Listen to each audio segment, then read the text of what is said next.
इतिहास के पन्नों में भले ही उदा देवी की कहानी दर्ज ना हुई हो, लेकिन उत्तर प्रदेश की राजधानी लखनऊ के आसपास के इलाके में इनकी बहादुरी की कहानी कहने वालों की फहरिस्त लंबी है।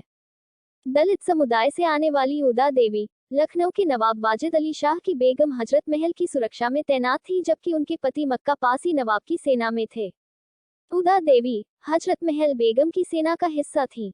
वो अपने पति के जीवन काल में ही सैनिक के रूप में शिक्षित हो चुकी थी।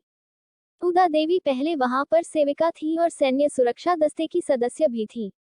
सेना में गार्ड प्रायः दलित जाति की महिलाएं हुआ करती थी।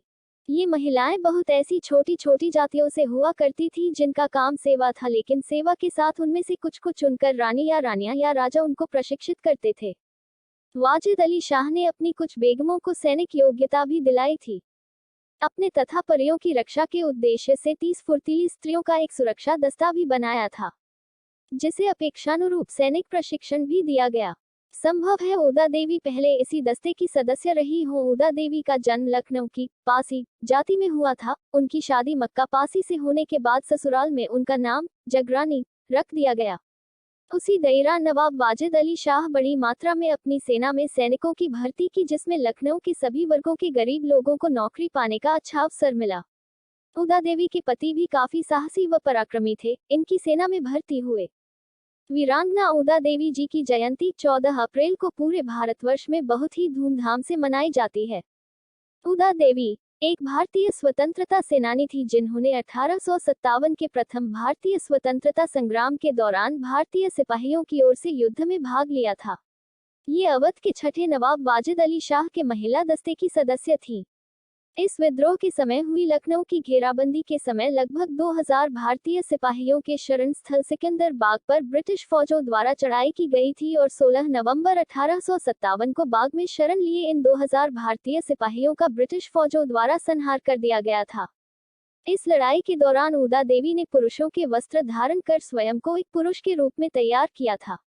लड़ाई के समय वो अपने साथ एक बंदूक और कुछ गोला बारूद लेकर एक ऊंचे पेड़ पर चढ़ गई थी।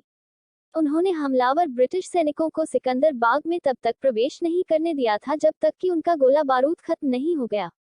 इन्हें इसकी प्रेरणा अपने स्वतंत्रता संग्राम सेनानी पति मक्का पासी से प्राप्त हुई थी। 10 जून 1857 को लखनऊ के चिन्हट कस्बे के निकट इस्माइलगंज में हेनरी लॉरेंस के नेतृत्व में ईस्ट इंडिया कंपनी की फौज के साथ मौलवी अहमद उल्लाह शाह की अगुवाई में संगठित विद्रोही सेना की ऐतिहासिक लड़ाई में उदा देवी के पति मक्का पासी वीरगति को प्राप्त हुए थे और वहीं से उन्होंने सोचा कि कुछ करना चाहिए। पति की मौत का सदमा उदा देवी के लिए प्रेरणा बन गया और वहीं से उनकी सोच और विचार में बदलाव हुआ। इसके प्रतिशोध स्वरूप उन्होंने कानपुर से आई काल्विन कैम्पबेल सेना के 16 नवंबर 1857 को 36 अंग्रेज सैनिकों को वीरांगना उदा देवी ने पीपल के पेड़ पर चढ़कर मारा और अंग्रेजी सैनिकों को मौत के घाट उतारकर वीरगति को प्राप्त हुई थी। ब्रिटिश सैनिकों ने उन्हें उस समय गोली मारी जब वे पेड़ से उतर रही थी। इस लड़ाई के दौरान उदा देवी ने पुरुषों के वस्त्र धारण कर स्वयं को एक पुरुष के रूप में तैयार किया था। विचारकों का एक तबका ये भी मानता है कि उदा देवी ने वीरता की मिसाल पेश कर सभी को दंग कर दिया।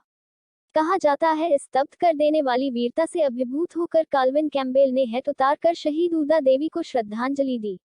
वीरता की यह कहानी लोककथाओं और जनस्मृतियों में जिंदा रही, लेकिन वक्त के साथ इस वीरता को अंजाम देने वाली उदा देवी का नाम धुंधला पड़ गया। उदा देवी की एक मूर्ति सिकंदर बाग परिसर में कुछ ही वर्ष पूर्व स्थापित की गई है।